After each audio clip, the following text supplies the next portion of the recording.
Good morning dear students. जैसा कि मैंने कल के लेक्चर में बताया था कि next lecture article 12 of the Indian constitution जिसमें स्टेट की डेफिनेशन दी गई है उस पर होगा, क्योंकि जो फंडामेंटल राइट है वो, जैसा कि मैंने लास्ट लेक्चर में बताया था, कि वो स्टेट के अगेंस्ट होता है। तो इसलिए सबसे इम्पॉर्टेंट है कि आपको स्टेट का अर्थ क्या है ये समझना होगा। तो जैसा कि आप जानते हैं कि फंडामेंटल राइट जो 1235 तक दिया हुआ है उसमें स्टेट की डेफिनेशन आर्टिकल 12 में दे रखा है। तो इस स्लाइड में आप देख रहे हैं कि फंडामेंटल राइट आर्टिकल 12 से 35 तक में है और उसके आर्टिकल 12 में स्टेट की डेफिनेशन है। इसको हम नेक्स्ट स्लाइड में ग्राफिक के माध्यम से देखेंगे। ये देखिए, इसमें स्टेट के डेफिनेशन के 4 पार्ट है। स्टेट की जो डेफिनेशन दी गई आर्टिकल 12 में उसके 4 पार्ट हैं। तो सबसे पहला पार्ट है the government and parliament of India. Second है the state government and the legislature of states. Third है all local authorities and other authorities. इसका हिंदी वर्जन आप देख सकते हैं इसमें कि राज्य की डेफिनेशन 12 में है और भारत की सरकार और संसद, राज्य की सरकार और विधानमंडल, सभी स्थानीय प्राधिकारी और अन्य प्राधिकारी। इसको फिर लिटरेचर में इस तरह से डिटेल में है, इसे आप नोट डाउन कर सकते हैं। इसमें जो ग्राफिक्स है उसमें कुछ शब्द को कर्टेल किया गया है और ये डिटेल एज इट इज जो कि बेयर एक्ट में लिखा हुआ है वो इसमें दिख रहा है स्लाइड में। अब इसके बाद हम आगे चलते हैं। इसमें से इम्पॉर्टेंट फैक्ट ये है कि जो पहला 3 एसेंशियल्स हैं उसमें कोई कंफ्यूजन नहीं है, क्योंकि सरकार और संसद आप जानते हैं भारत की सरकार क्या है और संसद क्या है। इसी तरह से विधानमंडल और राज्य की सरकार क्या है ये भी जानते हैं। अन्य स्थानीय प्राधिकारी, इसमें भी कोई कंफ्यूजन नहीं है, क्योंकि जो लोकल बॉडीज हैं, चाहे वो जिला पंचायत हो चाहे वो नगर पालिका हो, ये सारी की सारी इसके अंतर्गत आती हैं।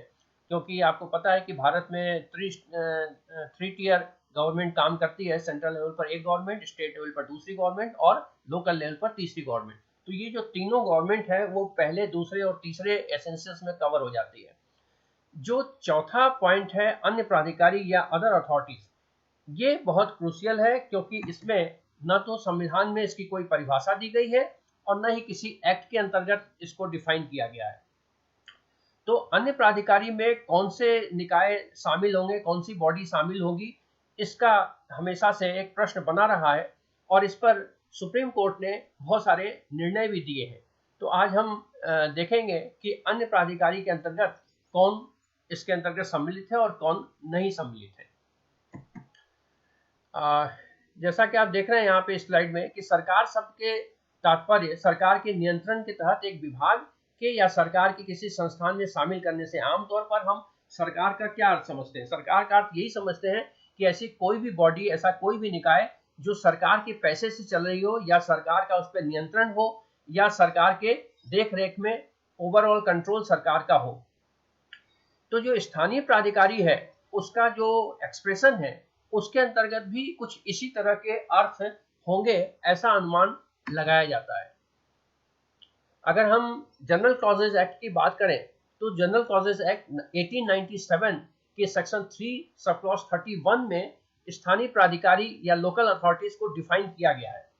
यहाँ पर अन्य प्राधिकारी को डिफाइन नहीं किया गया, जैसा कि मैंने पहले कहा कि कॉन्स्टिट्यूशन में अदर अथॉरिटीज की बात की गई है, जबकि यहाँ पर लोकल अथॉरिटीज को डिफाइन किया गया है। तो इसलिए एक बात तो क्लियर है कि लोकल अथॉरिटीज के अंतर्गत नगर बोर्ड, टाउन, क्षेत्र समिति, ग्राम पंचायत इत्यादि है, जैसा कि जनरल क्लॉजेज एक्ट में बताया गया है। लेकिन अभी भी अदर अथॉरिटीज यहाँ पर क्लियर नहीं होता है। अन्य प्राधिकारी या अदर अथॉरिटीज क्या है और इसकी क्या प्रॉपर्टीज होंगी, इसके लिए सबसे पहले सुप्रीम कोर्ट ने एक केस आया था जो union of India versus RC Jain या भारत सरकार बनाम आरसी जैन। इसमें सुप्रीम कोर्ट ने इसको ऑब्जर्व किया और ये डिसाइड किया कि जो अदर अथॉरिटीज हैं उसकी गतिविधियों को, उसके जो फंक्शंस हैं उसको देखने के लिए ये देखना पड़ेगा कि वो अपने प्रोजेक्ट में पैसा कहाँ से लाती है, या उसके लिए जो उसके फाइनेंशियल रिसोर्सेज हैं वो क्या है, क्या वो धन जुटाने के लिए जो भी टैक्स है, लेवीज है, ये सब उसको लगा सकती है या नहीं लगा सकती। यानी उसको फाइनेंशियल रिसोर्सेज जुटाने के लिए जो लीगल सैंक्शंस हैं वो मिले हुए हैं या नहीं मिले हुए हैं। प्राधिकरण के पास अपनी कारपोरेट निकाय के रूप में अलग कानूनी अस्तित्व होना चाहिए, इसे एक परिभाषित क्षेत्र में कार्य करना चाहिए और आमतौर पर उसके निवासियों द्वारा चुना जाना चाहिए। तो यानी ये जो प्रॉपर्टीज बताई गई है, इसके आधार पर हम ये कह सकते हैं कि जो लोकल अथॉरिटीज हम उसे कहेंगे, सॉरी अदर अथॉरिटीज हम उसे कहेंगे जिसका एक तो उसके पास फाइनेंशियल रिसोर्सेज होनी चाहिए, फाइनेंशियल रिसोर्स निकालने के लिए या कलेक्ट करने के लिए उसके पास लीगल पावर होनी चाहिए एक्ट के थ्रू, साथ में उसका अपना एक इंडिपेंडेंट बॉडी कॉर्पोरेट होना चाहिए, उसकी एक डेफिनेशन होनी चाहिए, उसका जो फंक्शनल एरिया है वो डिफाइंड होना चाहिए, और अगर ये लोगों के द्वारा चुना जाता है तो वो भी एक एसेंशियल फीचर है।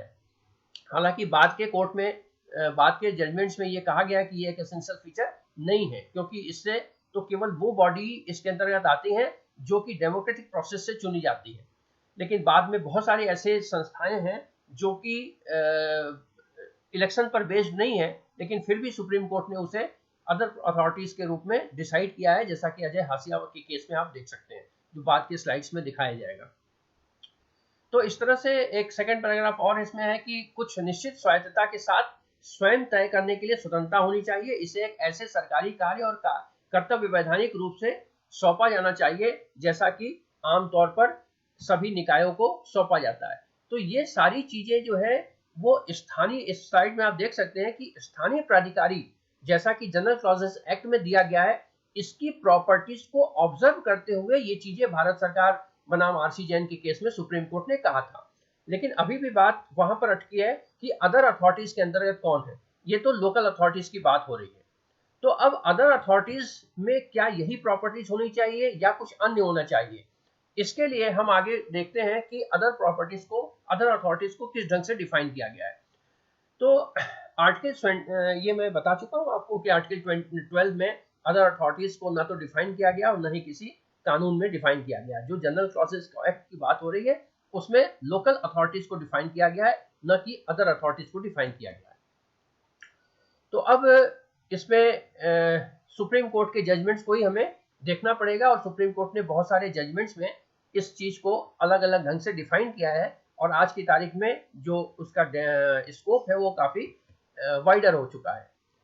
अब सबसे पहले आप ये देख लें कि मद्रास विश्वविद्यालय बनाम शांताबाई, इस केस में अदर अथॉरिटीज को डिफाइन करने का सबसे पहला मामला सुप्रीम कोर्ट के पास आया, और मद्रास उच्च न्यायालय ने निर्धारित किया कि स्थानीय या अन्य प्राधिकारी शब्द को सरकार या विधायिका के साथ सजातीय नियम के साथ देखा जाना चाहिए, और इसलिए केवल सरकारी कार्य का उपयोग करने वाले अधिकारियों को ही इसके अंतर्गत देखा जाना चाहिए। सजातीय का नियम या थ्योरी ऑफ यूजडम जनरस क्या है, ये आप इंटरप्रिटेशन ऑफ इंस्टीट्यूट में पढ़े होंगे। इसके अंतर्गत ये होता है कि अगर पहले के कुछ प्रोविजन दिए हैं और बाद में किसी प्रोविजन का इंटरप्रिटेशन करना है तो पहले वाले प्रोविजन के अकॉर्डिंग ही किया जाता है। जैसे मान लीजिए एक बहुत सिंपल सा फनी एग्जांपल है कि अगर कहीं लिखा हुआ है गेट के ऊपर कि इसमें कुत्ता बिल्ली इत्यादि अलाउड नहीं है, तो कुत्ता बिल्ली गधे इत्यादि का मतलब यह है कि चार पाया उसमें अलाउड नहीं है, यानी चार पैर से चलने वाले अलाउड नहीं है। तो ये जो चौथा वर्ड है, अब सवाल इस बात का है कि कोई भैंस लेके आ गया तो क्या वो अलाउड होगा? तो पहले क्या लिखा हुआ है कि कुत्ता बिल्ली गधे इत्यादि अलाउड नहीं है, यानी वो चारों चौपाए हैं। तो चौपाया अगर है तो सजातीय नियम के अनुसार जो पांचवा है, जो भी जानवर जिसका नाम नहीं लिया गया वो भी अलाउड नहीं होगा। ये है थ्योरी ऑफ एड्यूजम जनरस। इस आधार पर सुप्रीम कोर्ट ने इसमें फैसला किया 1954 के फैसले में कि ऊपर जो तीन चीजें लिखी हुई है, यानी संसद और उसके बाद राज्य विधानसभा और उसके बाद लोकल अथॉरिटीज, इन तीनों को देखते हुए उसने अन्य प्राधिकारी का इंटरप्रिटेशन इस ढंग से किया कि थ्योरी ऑफ एड्यूजम जनरस के बेसिस पर इन्हीं जैसा कोई संस्थान अन्य प्राधिकारी के अंतर्गत आएगा, और इसीलिए उन्होंने अन्य प्राधिकारी की जो प्रॉपर्टीज बताई थी उससे मैच करते हुए कहा कि ऐसा कोई भी निकाय, ऐसी कोई भी बॉडी, ऐसा कोई भी कॉर्पोरेट जो कि सरकारी कार्य को करता हो सरकारी सहायता से चलता हो, सरकारी नियमों के अंतर्गत कार्य करता हो, केवल वही अन्य प्राधिकारी के अंतर्गत आएंगे। ये बहुत ही नैरो डेफिनेशन थी और इसलिए इसको बाद के जजमेंट में इसको और एलोबोरेट किया गया। मद्रास विश्वविद्यालय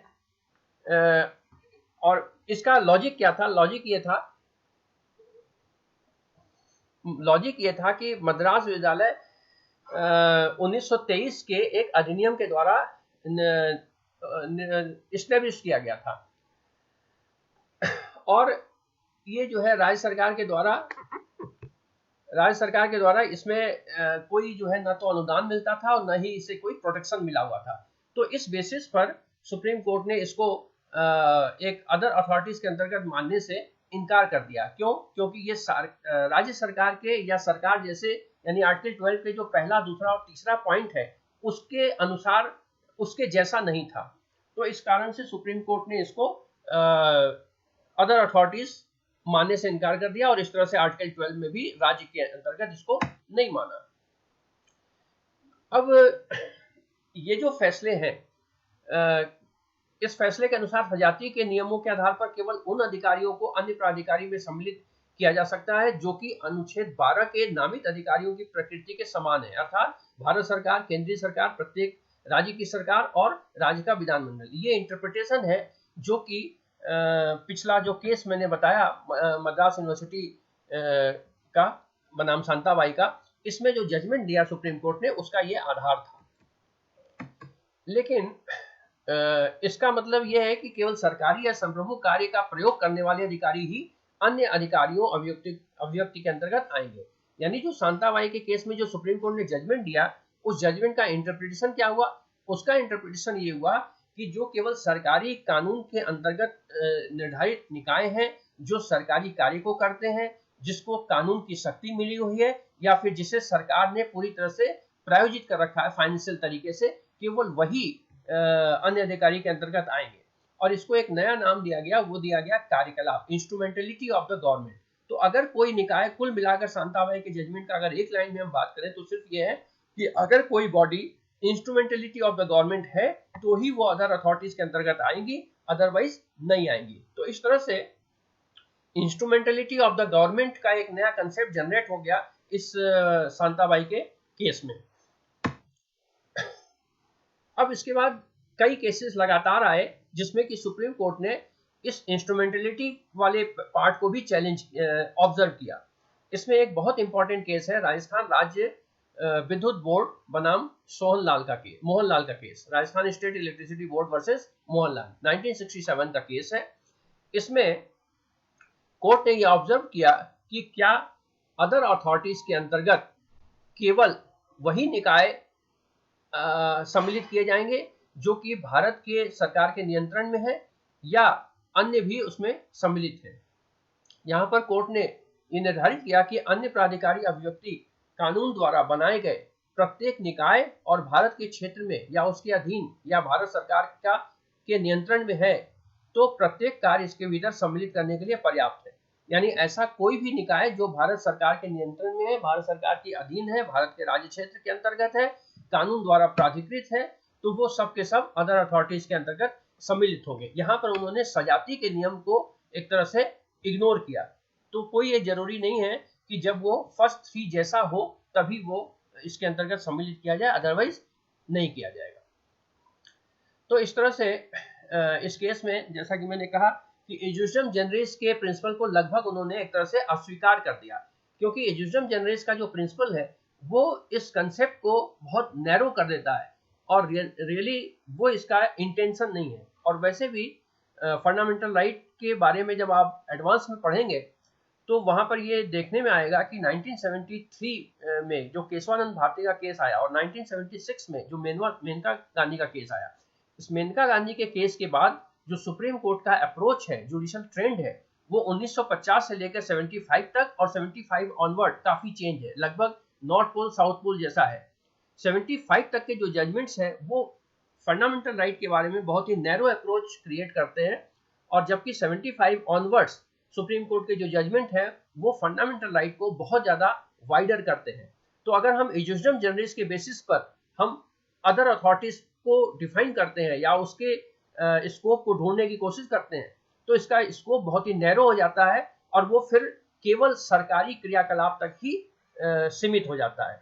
जबकि बाद के जजमेंट में सुप्रीम कोर्ट ने एक लिबरल ट्रेंड दिखाया है और उसमें उन्होंने कहा है कि इंस्ट्रूमेंटलिटी तो होना जरूरी है, लेकिन एजुजडम जनरलिस के प्रिंसिपल को फॉलो करते हुए डिफाइन करना जरूरी नहीं है।